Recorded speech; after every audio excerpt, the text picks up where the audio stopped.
lines are good. Don't be close. We'll find out in a second. You might hit that tree. When you release this back cut, you always want to be slightly either dead level or slightly below. You never want to be above. Because whenever you start cutting above and the tree starts falling, where's your saw at? It's in the moving portion, right? It's in the tree, it's in the log. I've turned a lot of bars into horseshoes because I'm trying to save the saw and the tree's falling and it gets pinched. So always level or slightly above. All right, you ready?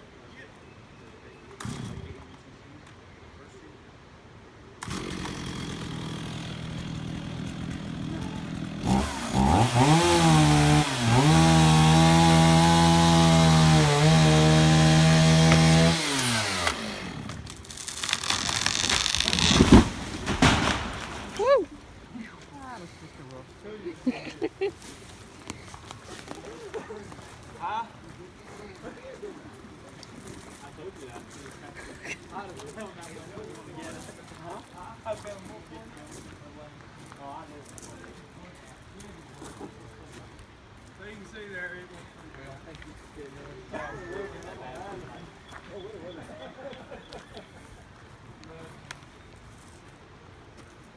It went pretty well where I had it aimed, so. See where your saw touched these wedges?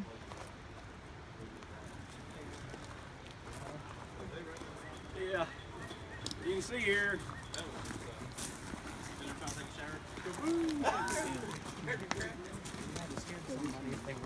Oh yeah. Yeah, I did. See, I got a little fiber pole. Again, dead wood is a little different to cut than live trees. Live trees would have been a little more forgiving. They would have held better, but seeing as how it was a kind of a tight window here to fell this tree, I leaned toward a little bit heavier hinge. But you can see it's pretty well uniform across here. What do we say? This was a 12-inch tree, 1.2 inches. It's about there. Well, nothing was ever good enough for a ball on. Oh, but he was excellent. Yeah, you Well, just Does anyone have any questions about anything so far? Yep. She's like, We're good now. Yeah, and that's why we use plastic wedges. If you see, I got into it a little bit there. It It's a little happens. bit orange color. Yep, but you can see here what I did. You see the bore cut come all the way through. That's what set that hinge. Okay, it's about even here with my notch, and then all I had was this wood back here to cut through, and then the tree fell. So if I'd have started here, you can see there was pretty heavy lean to that side. At some point, right in here probably, the tree would have wanted to start going. And now, if I leave, I run the risk of barber chairing. Okay, if I stand there, the tree's falling right. You see it flew apart when it hit. We got that one little limb right there. If it have broke something off, I'm still standing here at the stump, right? So I'm sawing, and the tree's falling. I'm still trying to get my hinge set, okay? And stuff's already starting to come back at me. So that's why this method here is the preferred top method for.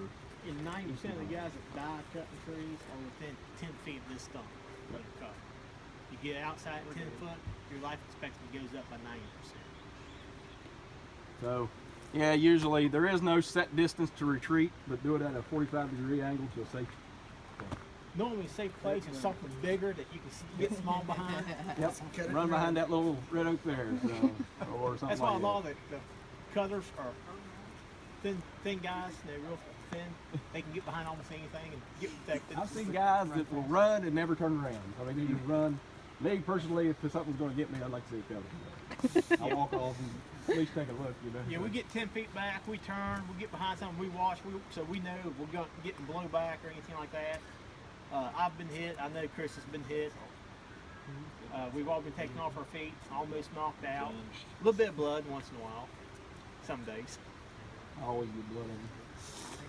Always grab the saw. Just But one hand. always swamp out your stump where you do have a retreat path. This is nice and open. If this was brushy, I'd want to cut my way out before I ever start cutting through. All right, how many of you has got a saw pinched before? I don't know how much time you got. Okay, why'd you get your saw pinched? Stupid. Stupid? No, it's not stupid. I get my saw pinched all the time. Saw's fault? Yeah. We can blame it on the saw, but you can see you can see this log's laying pretty well level. There's not really much compression or tension wood, but if it was hung up in the air out there and it kind of had a sway like this, where would the compression and the tension be? The tree's wanting to fall, right?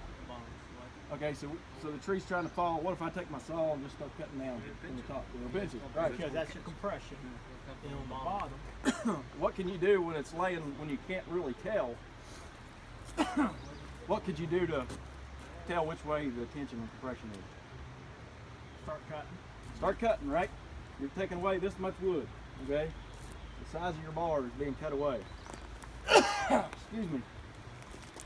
As you start cutting, if there's tension, either that is going to open up, or that's going to start getting closer. What you need to do is start getting tighter.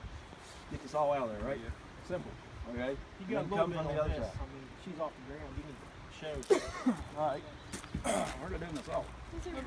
They're hiding it from you. All good. They're getting right there from the time. So whenever Yeah. they do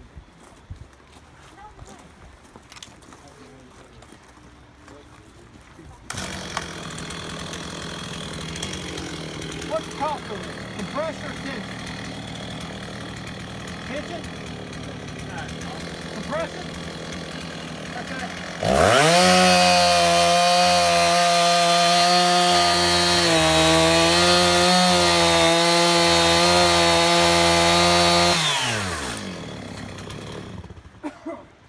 Another good thing to do as you're cutting something that's fairly sizable is always cut the back out. That's already cut. I don't have to worry about it ever again, right? So now all I got to deal with is from here out.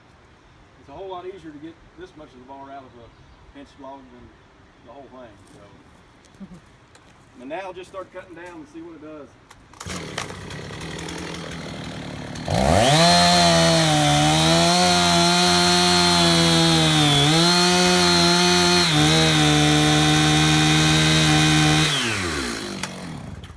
Open up. So I just keep going, right? So top was tension or compression?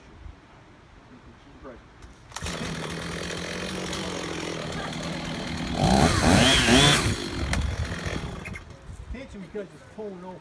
Compression will be shut. That's firewood. You guys always use steel? No. We use what we get our hands on. Yeah, this is the States, so. If this is Johnson Red and Poplar and this handy, we'll run it. It don't matter. It's just what we're given. Any questions? Just like the trucks. If it's a Dodge, we'll drive a Dodge. If it's a Ford, we'll run a Ford. If it's Chevy or a Jeep, it don't matter. As long as it's free and we can abuse it, we take it. Nothing wrong with that.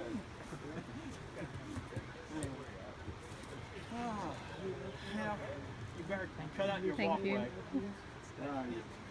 Just be nice because they're